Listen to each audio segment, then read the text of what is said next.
IPL चल रहा है और आज जो था वो केकेआर और एसआरएच का मैच था। हैदराबाद आज ऐसे लगा ही नहीं कि उनका दिन था।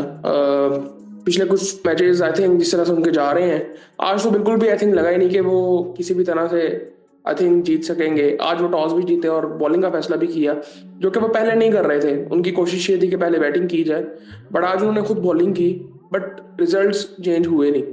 तो पहले मैं आपको स्कोर कार्ड बताता हूँ, फिर उसके बाद बात करते हैं। कलकत्ता ने पहले बैटिंग की और क्विंटन डिकॉक आज जल्दी आउट हो गए, सुनील नारायण भी जल्दी आउट हो गए। वहां पे ऐसा कुछ लगा कि शायद कुछ चीज़ें चेंज हुई हैं, बट आई थिंक शायद मेरे ख्याल से उनका दिन ही नहीं था, किस्मत में वो चीज़ थी नहीं, सो वो हुई नहीं। अजिंक्य रहाणे और रघुवंशी की पार्टनरशिप लगी, बड़ी ज़बरदस्त किस्म की पार्टनरशिप लगी।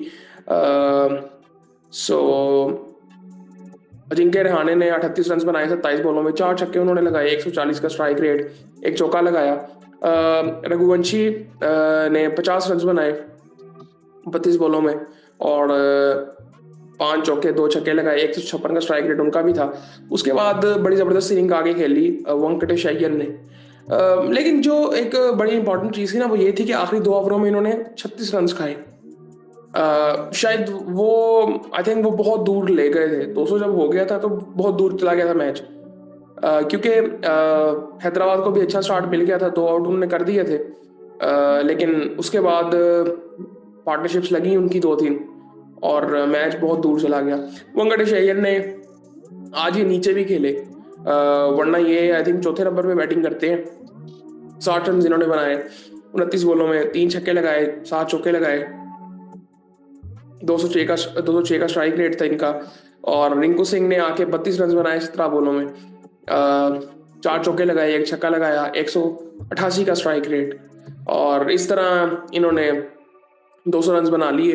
और अभी इनकी बैटिंग काफी पड़ी हुई थी। आंड्रे रसल लास्ट बॉल पे आउट हुए, रन आउट हुए थे। उसके बाद मोइन अली भी पड़े हुए थे, रमनदीप सिंह पड़े हुए थे। सो मुझे लगता है कि जितनी लंबी इनकी बैटिंग जा रही है ना, सो आई थिंक इनको उस तरह खेलना चाहिए जिस तरह एसआरएच की जो अप्रोच रहती है। खैर, इनकी जो पहली विकेट थी, फॉल ऑफ विकेट्स की अगर बात करें तो 14 रन पे गिरी, दूसरी 16 पे, तीसरी फिर 97 पे गिरी, यहाँ पे पार्टनरशिप लग गई थी। फिर उसके बाद 106 पे चौथी गिरी, फिर 197 पे गिरी 197 पे, और फिर छठी विकेट 200 पे गिरी थी। और बॉलिंग की अगर बात करें एसआरएच की, तो मोहम्मद शमी ने 4 ओवरों में 29 रन दे के एक आउट किया। पैट कमिंस ने 4 ओवरों में 44 रन दिए।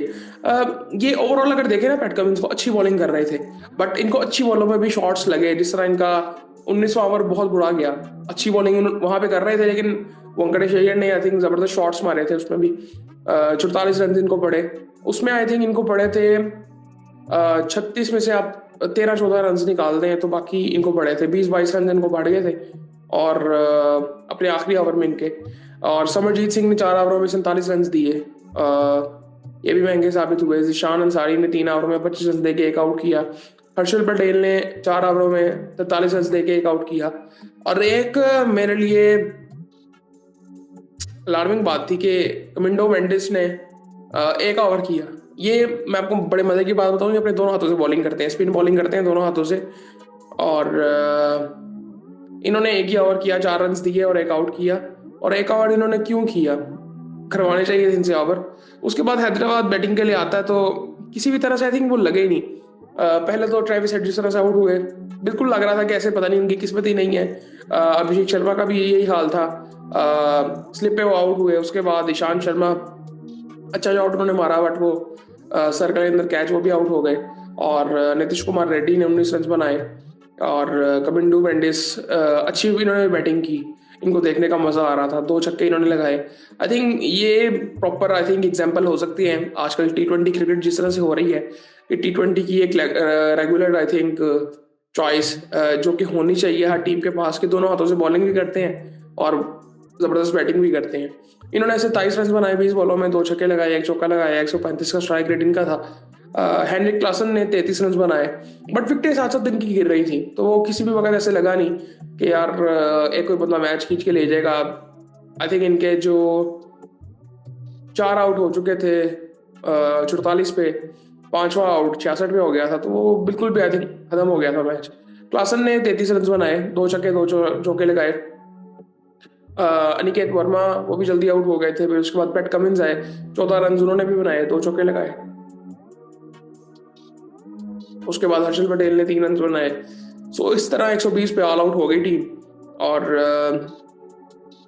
आज जो था वो रन रेट भी कोई उसके साथ मेंटेन इन्होंने किया नहीं था। मतलब 10 ओवरों में आई थिंक इनके 65 रन थे मेरे ख्याल से। और पहली विकेट जो इनकी थी वो 4 पे गिरी, दूसरी 9 पे, तीसरी भी 9 पे गिर गई, फिर चौथी 44 पे गिरी, फिर 66 पे गिरी। अब जहां पे 3 आउट हो गए थे ना, वहां से इनको चाहिए था जरा सेंसिबली बैटिंग करें और जरा लंबा खींचे, क्योंकि एंड पे क्लासन जितनी लेट आएगा और वो आपको बैटिंग करके दे देगा। बट आई थिंक वहां तक मैच पहुंचा ही नहीं और विकेटें गिरती रहीं। 66 पे 5वां आउट भी हो गया, फिर 75 पे 6ठा आउट भी हो गया, तो वहां पे मैच आई थिंक खत्म हो गया था। सो तकरीबन अगर 10 ओवरों में देखें इनके 75 रन थे।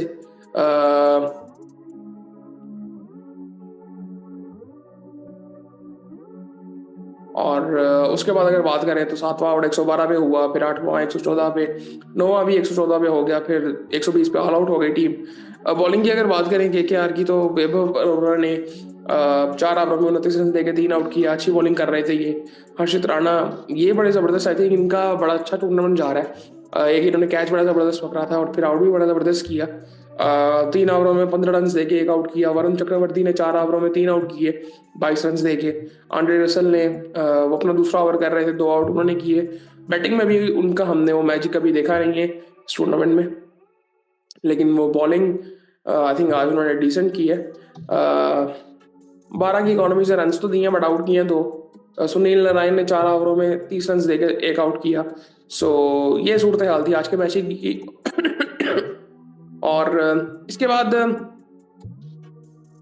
एक और बड़ी ज़बरदस्त न्यूज़ ये है कि, अब पता नहीं ज़बरदस्त न्यूज़ है कि नहीं है, वो ये है कि मोहसिन नकवी साहब ACC के चेयरमैन भी बन गए, एशियन क्रिकेट काउंसिल के। सो पता नहीं ये हमारे लिए अच्छी बात है कि नहीं है, क्योंकि उनके पास पहले बहुत ज़बरदस्त ओहदे हैं और उनके बारे में काफ़ी बात हो भी रही थी कि शायद वो चेयरमैन ना रहे PCB के लंबे टाइम तक। पता नहीं अब क्या ऐसा चल रहा है। ऑफिशियली अभी आजकल बात चल रही थी, बट ऑफिशियली मैंने तब देखा जब क्रिक इन्फो पे वो न्यूज़ आई कि उन्होंने ओहदा संभाल लिया है। सो ऐसा कुछ था। और उसमें ऐसा था कि सिंपली ये था कि पाकिस्तान किसी और को भी नॉमिनी बना सकता था उस चीज़ का, कोई और भी बन सकता था, जैसा जहीर अब्बास भी एक टाइम पे रहे थे। सो ये चीज़ें थी। और बाकी आई थिंक और इसके अलावा इस पे आई थिंक देखेंगे, अगर लंबी बात करनी हुई तो करेंगे, बट आई थिंक कोई इतनी खास ज़रूरत नहीं है कि हम कहें कि पता नहीं क्या हो जाएगा। इसके तो मुझे लगता है मसले ही पड़ रहे थे। और मुझे पिछली दफ़ा तो ऐसे लगा था कि जिस तरह ना बस नाम की बॉडी है, कोई इतना खास इसमें कुछ हो नहीं रहा था। इंडिया अपने जो वो करना चाहता था वो कर रहा था। सो पाकिस्तान अपना कर रहा था। सो आई थिंक कोई इतना इम्पैक्ट मुझे नज़र नहीं आया पिछले कुछ सालों से। लेकिन अभी फ़िलहाल ये है कि अभी एशिया कप है मेरे ख्याल से सितंबर में। सो उसमें भी आई थिंक देखें क्या होता है। एक दो फायदे हैं, देखेंगे इस पर। अगर वीडियो सेपरेट बनानी हुई तो फिर इस पर बात करेंगे, अभी लंबी वीडियो हो रही है। सो बाकी फिर आपसे बात होती है।